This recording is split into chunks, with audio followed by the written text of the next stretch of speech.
How's that new sport called tennis coming along? Well, we haven't the proper object to hit across the court. And why not? I don't know. Do you suppose we could use an egg? No, an egg's too fragile. What about a brick? We tried that, the racket broke. I know a lemon. Too messy. I think it's missing something. Yes, I think it was, physical? No, that's not it. Wasn't it physics? Yes, I think so. Yes, of course. The book that Sir Isaac Newton made. 'Tis one of the sacred relics Brother Alex carries with him. Brother Alex, bring up the physics textbook. Jesu dorime, gona heis requiem. How does it work? I know not, my liege. Consult the book of texts. Text chapter 2, verses 9 to 81. And Saint Adam raised the textbook up on high, saying, Sir Isaac Newton, bless these thy laws of physics, that with them thou mayest blow up thine enemies into tiny bits, metaphorically speaking.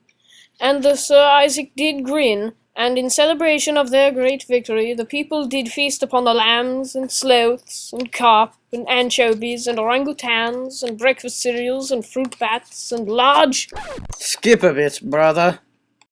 And Sir Isaac spake, saying, First shalt thou open thy physics textbook, then shalt thou count to 3, no more, no less. 3 shalt be the number thou shalt count, and the number of the counting shalt be 3.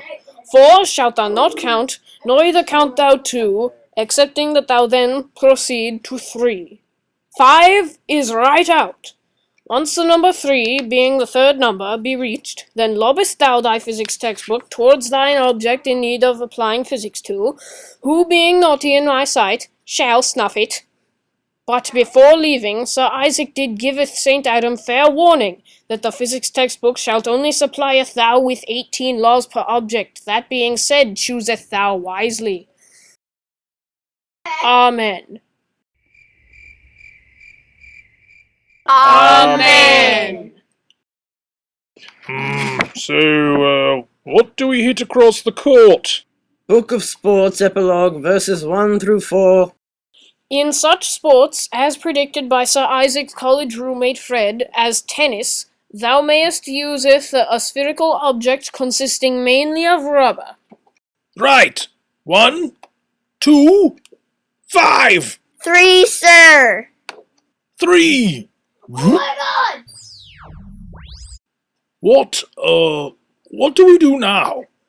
Upon impact with thine objects in need of physics, stateth thou the laws that thou doth wish to apply.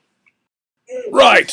Consult the tennis book. For sports such as tennis, laws such as these are recommended. Momentum. This applies to tennis because you need to get the ball over the net, so it needs to build up momentum. Gravity. This applies to tennis because the ball comes down out of the air every time, and what's responsible for it? Why, gravity, of course. Trajectory. This applies to tennis because the ball needs to fly in a certain path or have the right trajectory in order for it to land in the target location. Acceleration. This applies to tennis because the ball must accelerate to the point where it will have enough velocity to make it over the net. Potential energy. This applies to tennis because the ball and the racket both have potential energy, which is then released as kinetic energy with the use of force. Kinetic energy. This applies to tennis because both the ball and the racket are, or should be, in motion. Force. This applies to tennis because you need to use a force on the ball to move it. Inertia. This applies to tennis because if you dive for the ball and don't stop yourself, your inertia will cause you to fall. Projectile motion. This applies to tennis because the tennis ball is a projectile. It is traveling with vertical and horizontal motion.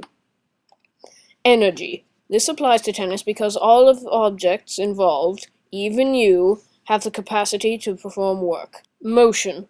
This applies to tennis because all of the main components are moving or changing in place. Thrust. This applies to tennis because you are forcibly pushing or shoving the ball with the racket. Velocity. This applies to tennis because the ball changes position in a specific direction. Mass. This applies to tennis because mass times velocity before a collision equals momentum after a collision. Law of conservation of energy. This applies to tennis because you must transfer pre-existing energy from you to your muscles to the racket to the ball so they may fly over the net. You cannot create energy out of thin air with which to propel the ball. Net force. This applies to tennis because the wind might be blowing against the ball, which would decrease the total amount of prevailing force. Lift. This applies to tennis because when you hit the ball, you must get enough lift out of it to get it to go high enough to go over the net.